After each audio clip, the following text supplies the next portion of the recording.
What's up guys and welcome. You are watching Fazi Fitness.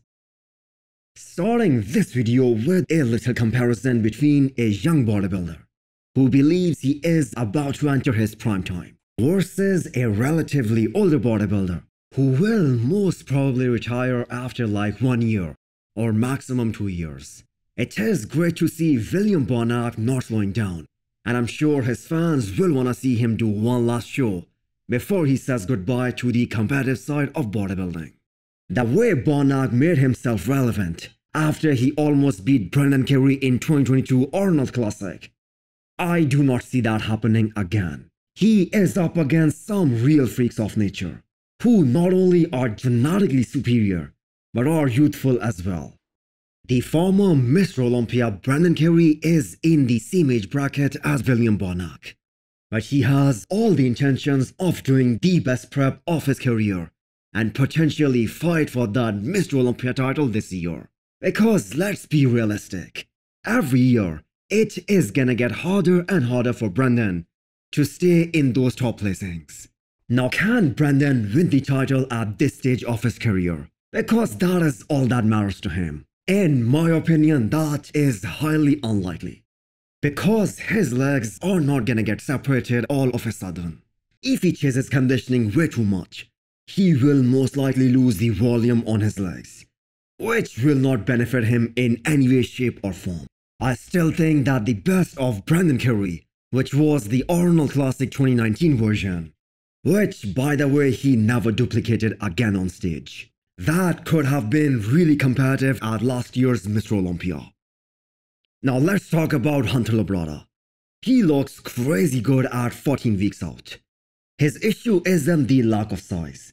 It's just we haven't seen the best condition of Hunter yet, which based on his recent updates, we might see this year.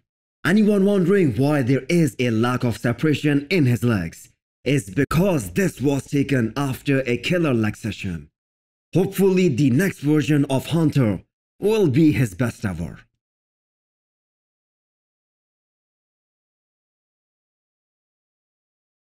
Eduardo Correa, the Brazilian legend, posted a physique update hours ago, which makes you wonder, why wasn't he invited for the Masters Olympia? He clearly wants to stay in top-notch shape. His desire to compete is still there, and he can be a contender for that Masters title as well. Eduardo had multiple injuries throughout his career, and those were career-ending injuries. But the guy is the true definition of resilience. He somehow managed to fight through all of them and got back on that Olympia stage last year.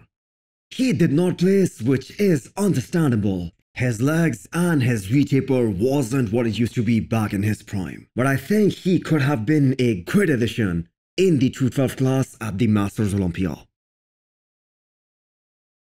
We still have a little more than 3 weeks till New York Pro.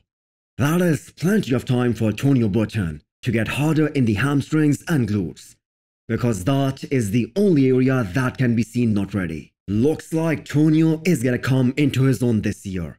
He is slowly packing on muscle tissue, but his lines are still the same. There hasn't been any physique update from Carlos Thomas Jr. yet. I believe both these are more or less of the same height. Carlos hasn't stood with the pros before, so this will be a real test of his potential. Because a guy like Tonio, when he is on, like he was at Legion Sports last year or Cali Pro, he is a very impressive bodybuilder. So hit the thumbs up button if you liked the video and smash the subscribe button if you wanna come back for more. Thanks for watching.